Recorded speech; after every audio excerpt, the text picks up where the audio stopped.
A emerxencia do coronavirus é unha emerxencia sanitaria, pero tamén é unha emerxencia social.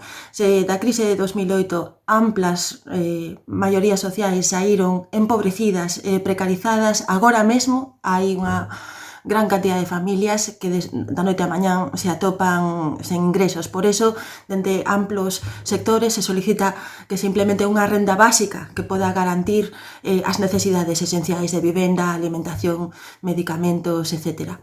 Neste sentido, o Concello da Coruña, durante o goberno da Marea Atlántica, foi pioneiro poñendo en marcha a renda social municipal.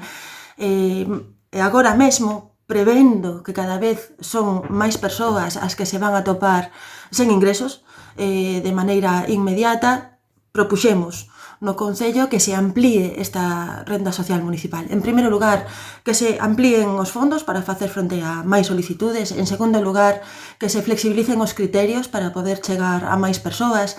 Que se dote de persoal funcionario a tramitación de todos os expedientes, porque en ningún caso pode haber atascos por cuestións administrativas, e que este reforzo se implemente tamén outras iniciativas como as axudas de emerxencia social, o talón restaurante, as bolsas comedor e aqueles servicios postos a disposición das persoas máis vulnerables.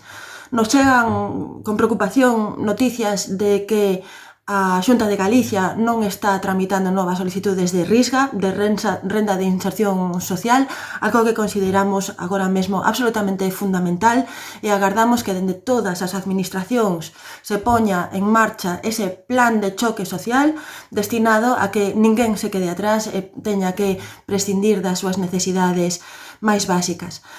Aprendamos da crise de 2008 que empobreceu a moitas persoas mentres se enriquecían os de sempre, e iso non pode volver a ocorrer, non podemos volver a deixar a ninguén atrás. Para iso seguiremos traballando.